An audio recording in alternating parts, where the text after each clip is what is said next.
Hello, hello! My name is Callista, and welcome back to Dragon Age Inquisition.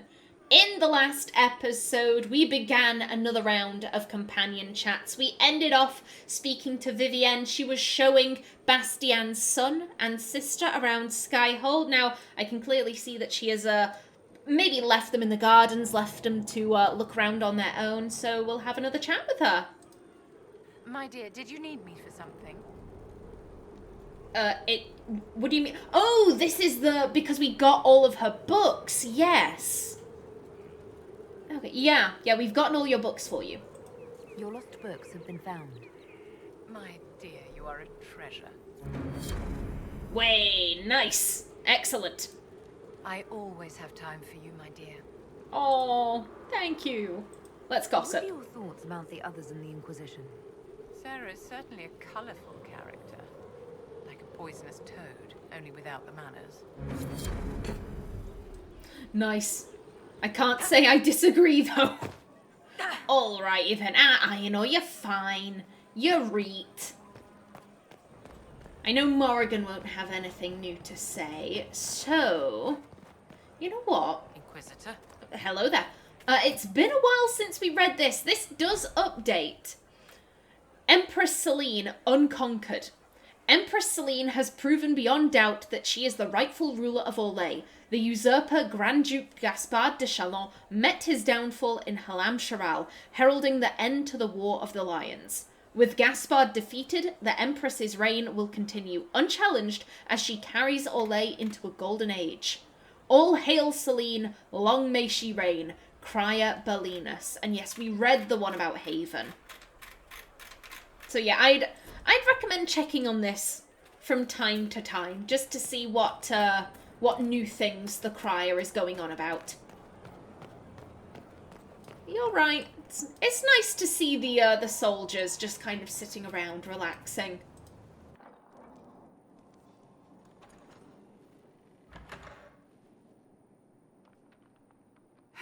I can keep staring at this, but I won't get any closer. Can I help? Stubborn as ever, close to what? Yeah, do you need any assistance? Something I can help you with? Yes, possibly. We saw so many Red Templars at the assault on Haven. Perhaps all that was left of the Order. What we didn't see was Lord Seeker Lucius. Indeed, I've seen no hint of any Seekers amongst the Red Templars, or anywhere. I have a growing suspicion Corypheus has imprisoned them. I mean, I know that the Seekers are very skilled warriors, arguably more skilled than the Templars, but Corypheus has a lot of forces. Could they just be dead, potentially? Why imprisoned? He could just as easily have killed them. Not easily. But yes, they may be dead. But the Seekers began this war against the mages. They cannot have simply vanished. There must be a trail we can follow, yet so far I have only discovered hints. Yeah, could they be infected by the Red Lyrium, perhaps?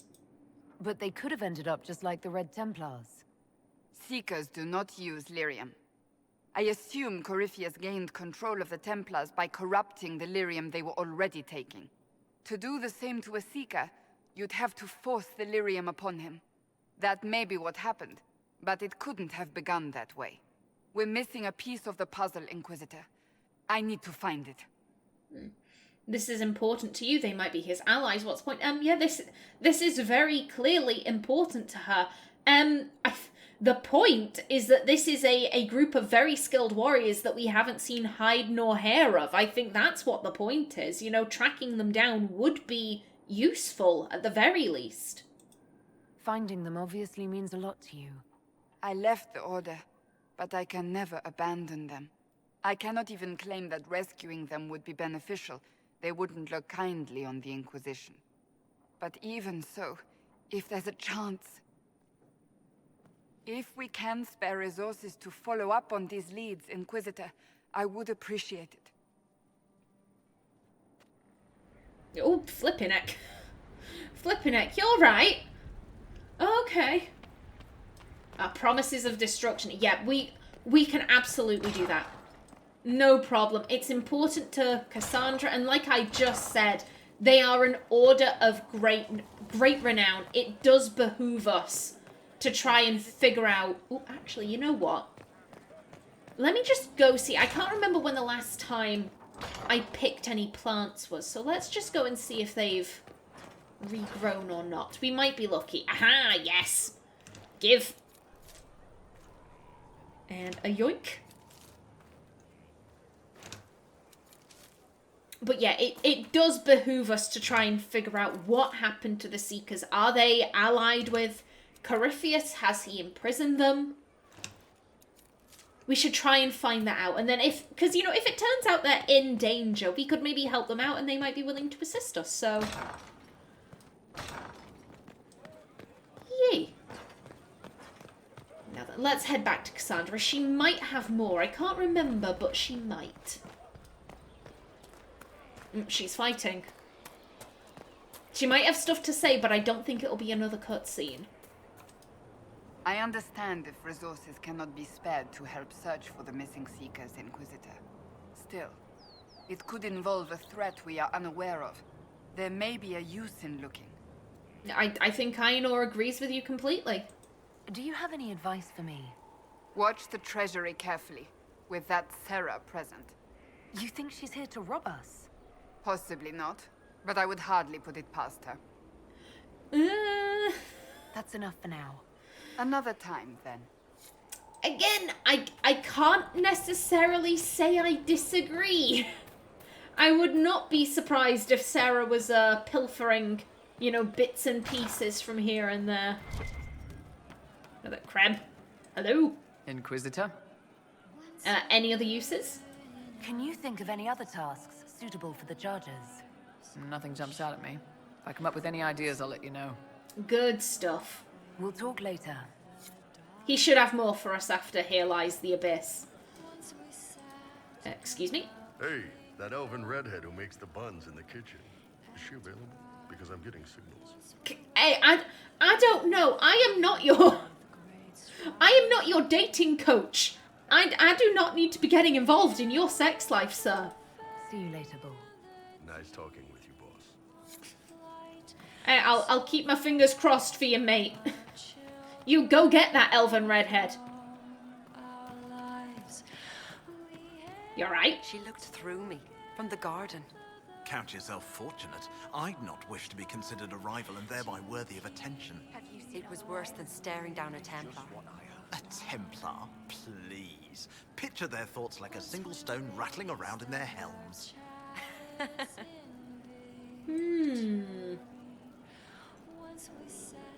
I'm not entirely sure who she could be talking about. Maybe Morrigan?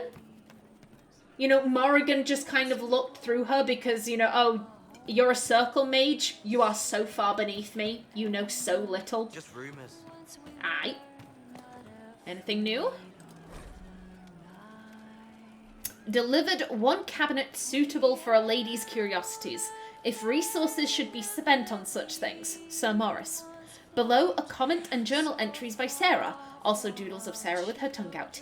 Eat it, Morris. Stuff needs a place. Stuff. Banner. Circle. Soft. Lizard. Scratched out. Rough and weird. Howler. Fake. Real ones stick. Cards. Little worlds. Goblet. Fancy cup. Cup. Shit goblet. Bottle. Warden. Strong. Bottle. Tevinter. Piss weak. Stupid sword. There's a small blood stain. Silk. Bolts. Not arrow bolts. Soft. Make something. Her mask. Big head. His mask. Tight face. De Lancet corset lacing. Snip boing floppity. A doodle of a googly-eyed face with a peculiar mustache. That's not a face. I think that minstrel Meriden is chatting me up. The song is creepy. Really? You only just figured that out, Sera. You have a problem. That over there is a full tavern, but everyone's drinking alone. They're all up their own arses about the Inquisition. I can't have fun with everybody whinging, and they'll fall on their swords before Corypheus can push them. I'm thinking pranks. Set a few up, knock a few down. You in or not? I want them at their best. Should the Inquisitor do this, how will that help? Ooh. I'm immediately... No.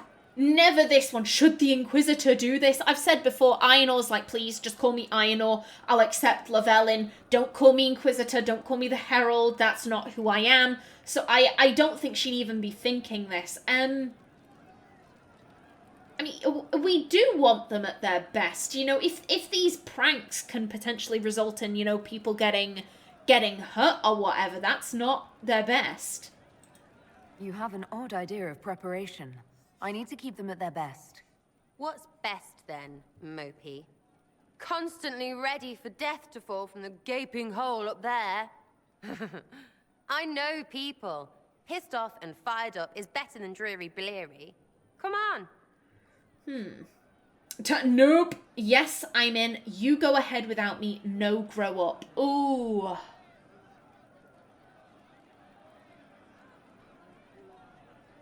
Here's the thing. On one hand, I do think Aenor can agree with that. Being pissed off is a lot better than being concerned that you're going to die at any given moment. Here's the thing. I think she's a wee bit worried. If we say, like, oh, like, you go ahead without me, Sera could do anything. That's the problem. She could do anything. So if we are going to say yes to this, we do need to be there just to make sure she doesn't go too far. If everyone's feeling kind of sad, then this could be a decent morale boost. So I think, warily, Aenor is going to say yes to this. Lead the way. What, really? Really? I knew you were different. Let's go.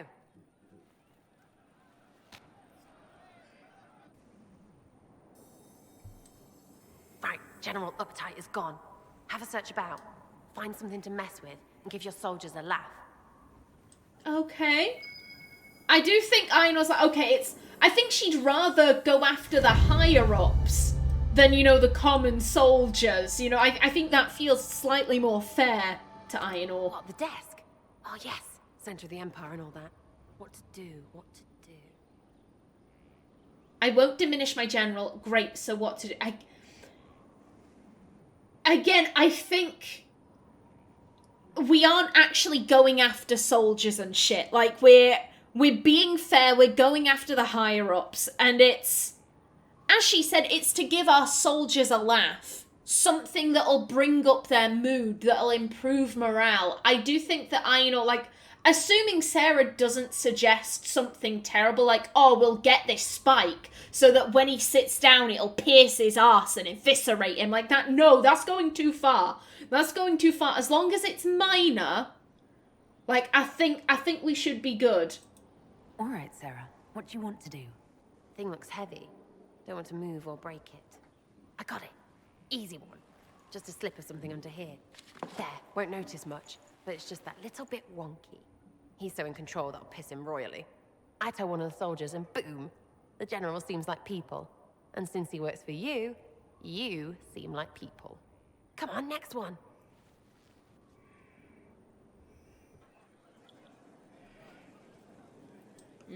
Right, little lady prissy pants. Have a look for something she likes too much. I will say, what Sera said at the end there, I think that would appeal, to Aenor. You know, she feels like she's lost so much of herself to this organization. You know, everyone looks at her like, oh, she's the Inquisitor, she's the Herald of Andraste. She's like, no, I'm a person. I am just a person. So if this makes her seem more human, I do think that Aenor will be like, oh, you know what, I can get on board with this. As I said before, Aenor doesn't hate Sera by any stretch. I do think that she wants to be friendly with Sera. It's just that she does behave really rather childishly at times. She struggles to accept other people's opinions and, you know, different cultures, different viewpoints. She's racist. She is massively racist, as I've said time and time again, and not just against the Dalish. I'm talking racist against humans from other countries and cultures. So it's one of those things. She wants to be friendly with Sera, but it's like you work for an organization that is easily manipulatable, yet you appear to think is infallible, and you're also massively racist. Like, you definitely have a lot of growing to do, but I would still like to be friendly with you. I don't want us to be hostile. What, just the door? Where she greets every important idiot? Yes. I can't mock my diplomat. All right, what do again, as long as it's... again, Aenor's always willing to hear someone out. Unfortunately, you can't disagree once Sera has set the prank in motion. Out of all of them, I think this is the one where if Aenor knew ahead of time, she would have said no. But again, the thing with the desk, it was so minor. It was so minor, so I don't think Aenor would have any problem saying, okay, what are we doing here? Well, Sera, what do you have in mind? Get a bucket. Classic, yeah? 5 minutes of sloppy boss gets you weeks of happy kitchen staff. Except for the one who cleans it up, I suppose. But whatever. Next up. That one I don't think Aenor would be too happy about.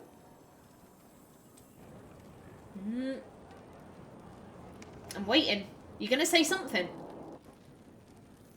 At least I would have thought she would. Sera, anything? Okay, I guess not then. But yeah, as long as it's just Josephine who gets drenched, as long as it's not a diplomat, you know, it's still rather dodgy though. Like I said, out of all of them, you know, putting a book or something under Cullen's desk so it's slightly askew and annoys him a bit. Yeah, okay. Drenching Josephine, I don't think she would have been okay if she had known that's what Sera was gonna do. But, you know, unfortunately we can't disagree after the fact. Hello? What's that? A locked... No, leave that. Not interested in her hidden things. Not for just a bit of fun. Maybe feed her messengers something gassy? No, birds don't pop. But they flap and... Who is up there? It's the Inquisitor and Sera. Fucking flee. No one must ever know. Flee. Go!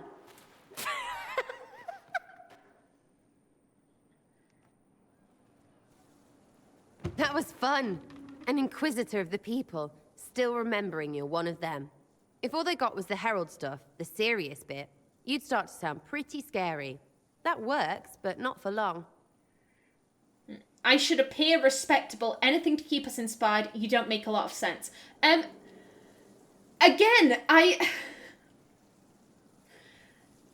how do I put this? It's like I keep saying, Aenor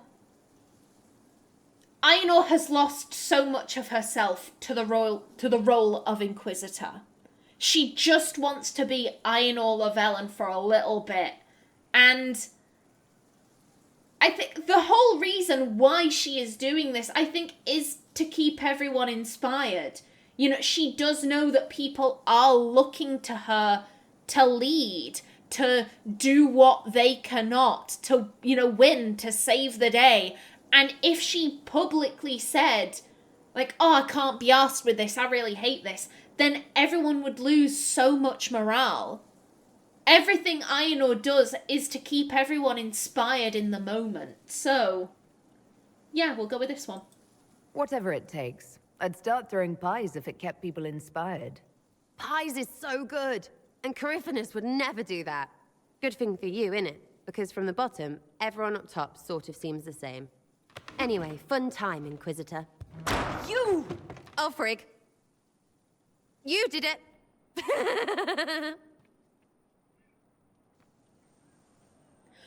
To be honest, I do think Aenor would take responsibility for that one. I think, you know, I'm so sorry, Josephine. I didn't realise that was going to happen. I didn't realise she'd go get a bucket and fill it with something. I'm so sorry.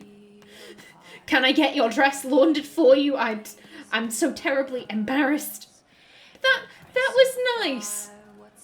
That was a nice little interaction. between Aenor and Sera.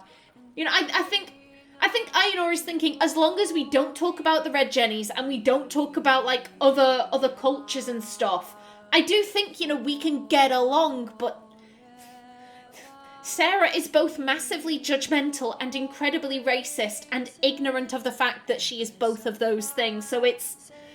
a conversation can rapidly go downhill if you're not careful.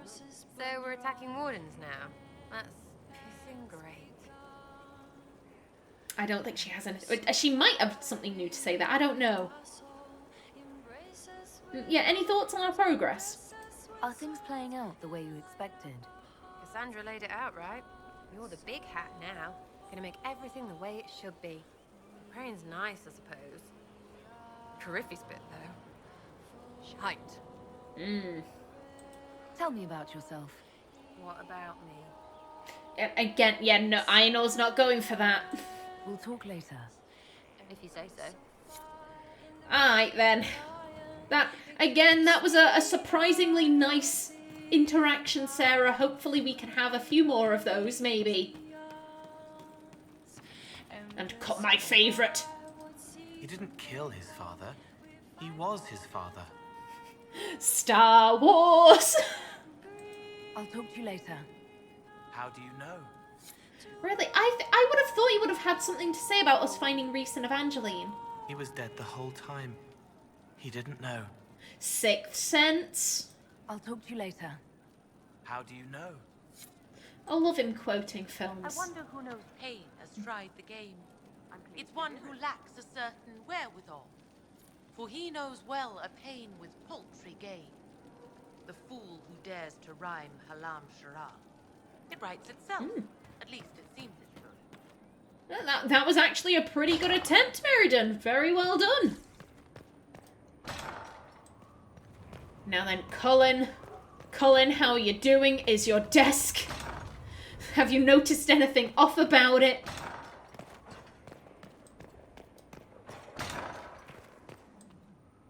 Hello there, buddy.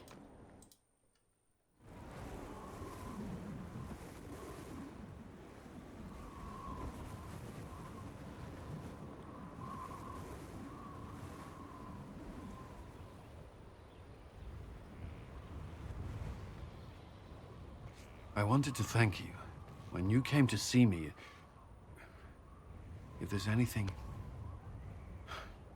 This sounded much better in my head. Yeah, are you doing a little bit better now, bud? I trust you're feeling better? Yes. Is it always that bad? The pain comes and goes. Sometimes I feel as if I'm back there. I should not have pushed myself so far that day. Yeah, I'm glad I could help in any way I could. I'm just glad you're all right. I am. I've never told anyone what truly happened to me at Ferelden's Circle. I was... not myself after that. I was angry. For years, that anger blinded me. I'm not proud of the man that made me. Now I can put some distance between myself and everything that happened. It's a start. I care about... I mean, Aenor does care about Cullen, but not in that way. You're too hard on yourself. It's good to let go. You can't ignore the past. Ooh.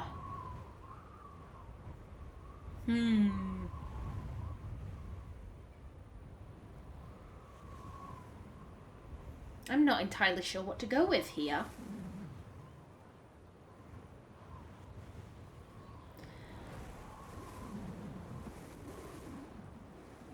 Here's the thing. I think on one hand Cullen should be hard on himself because, let's be honest, he was incredibly mage-phobic in Dragon Age 2. Again, I will always remember that who I would compare Cullen to in Rochdale a few years ago. Rochdale is it's an area in Manchester. I am from Manchester, so this happened very locally to me. It did affect me quite a lot. Basically, a couple of years ago, any American viewers, I doubt you'll have heard of this. It was called the Rochdale sex scandal. Basically, it was revealed that a paedophile ring operating in Rochdale, who were primarily Muslim men, had been grooming teenage white girls. And the police had known about it for a couple of years. However, they hadn't done anything because they didn't want to be accused of racism towards the Muslim community. And as such, when this was picked up by the press, it was a huge thing. Now, this paedophile ring has been dismantled. They were all sent to prison. The girls are now in a much safer place. However, one of the fathers of the girls, he was, very vocal about, like, how could this have happened? How could this have happened to my daughter? She had a loving home, or at least we thought she did. We noticed that she was acting off, but we never would have thought that, that was happening to her. She was young and vulnerable, and, she wasn't protected. And instead, the people raping her were because of their skin color. And he was very vocal in his condemnation of the police, and he ended up joining. Was it Britain First? It's a racist organization. He ended up joining a racist organization that is basically all about, like, oh, get the brownies out, get the Muslims out. We should all kill them. Like, let's fuck them up. He basically joined the British equivalent of the KKK, and he was in this organization for a couple of years. Doing the chants. Say, oh, let's go destroy mosques and, fuck them up and all of that. However, after a couple of years, he realized that this really isn't helping. Like, I'm angry, and that anger isn't dying. And my daughter is doing significantly better. She's in actually a much better place than I am. Why is that? And he kind of realized, I don't need to join a racist organization. I need to go get therapy. And he got therapy. And, he had to learn that, hey, it wasn't every Muslim man that raped my daughter. It was a few dickheads who happened to be Muslim. There wasn't a correlation there. It was just a bunch of dickheads who happened to be Muslim. I shouldn't be angry at an entire group of people, 99.9% of which didn't even know my daughter. Like, it was a minority of people who had done this incredibly hateful, disgusting thing. I shouldn't be angry at an entire group of people. And, he talked about this on, I think it was This Morning, which is a news program, like it's like a morning chat show type thing in the UK. He came on and he spoke quite frankly about his time in, I can't remember if it was Britain First, the English Defence League, I don't fucking know. But he spoke quite candidly about his time there. And to be perfectly frank, I did feel very sympathetic towards him. He had suffered, and he rather mistakenly put that suffering on the wrong people, and then he got therapy, and, he realised I was wrong. And Cullen clearly hasn't gotten therapy. I know he was given chantry therapy after Kinloch Hold, after the events of Dragon Age Origins. However, that was chantry therapy. Let's be honest. That therapy wasn't going to help him. All it was going to say is, you are absolutely right to hate the mages. You are absolutely right to hate them. So it's one of those things where he suffered. He then got really bad therapy telling him to, oh yeah, blame the mages. All mages are dickheads. He then got sent to Kirkwall, where his Knight Commander encouraged that sort of behaviour. He didn't receive any kind of help, yet on his own. Admittedly, it took him like 7, 8 years to realise this. But on his own, without any kind of assistance, he did realise, you know what, this is bullshit. I've been blaming the wrong people. It was Aldred who was the dickhead. It wasn't every mage in Thedas. And so I think he should be hard on himself, because ultimately he was propagating hateful views. However, he had also suffered immensely, had really bad therapy, went through all of that shit in Dragon Age 2, and then on his own, he managed to, figure shit out and, you know, sort of get rid of his hatred. He hasn't completely gotten rid of it. He still has some, you know, major prejudices in Inquisition, but he's on the right path.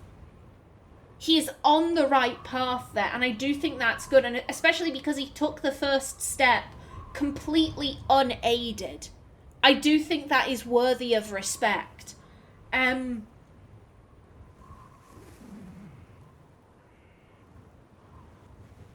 To be fair, Aenor never saw anything from Dragon Age 2. She never saw anything from Origins. All she really knows is what Cullen has told her. That's it.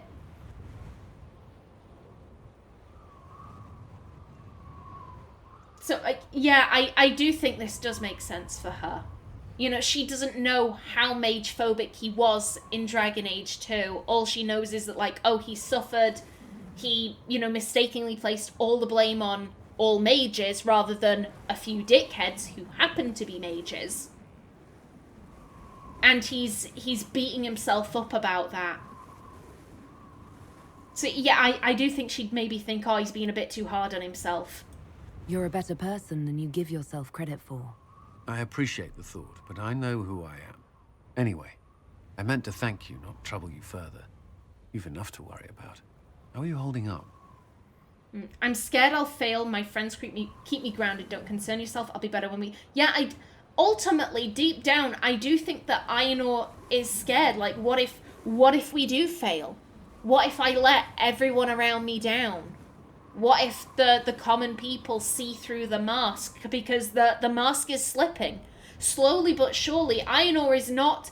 She's not a diplomat, she's not a politician, she's not an actress. She's not used to keeping up a facade. And the facade of, you know, the unflappable Inquisitor, it is slowly, you know, falling. So, you know, what if everyone sees that? Honestly, I'm terrified. So many people depend on us, on me. Corypheus is still out there. We've made great strides. Do not doubt yourself, or the Inquisition just yet. If there's anything I can do, you have only to ask. Aww. Thank you, Cullen. That was very sweet. Oh, it's times like that that really get me because... let's be honest, I do think that the companions and the War Table Council members, it's not exactly that they throw the Inquisitor under the bus. More so the fact that it's like, okay, we'll pile all this pressure up onto them, but then they very rarely seem to care what that pressure is doing. So I do like Cullen saying, oh, how are you holding up? And, you know, if you need anything, like, I'm right here. I do appreciate that. Oh, this is bad lighting. There we go. That's better. In the next episode, we'll have another chat with Cullen, see if he's got anything else to say. Now that we caught Carol, his old friend from Kinloch Hold, he might have something to say about that. But until then, please remember to like if you enjoyed, leave a comment below. And if you wanted to subscribe, it would be very much appreciated. I've been Callista. Thanks for watching, and see you in the next episode.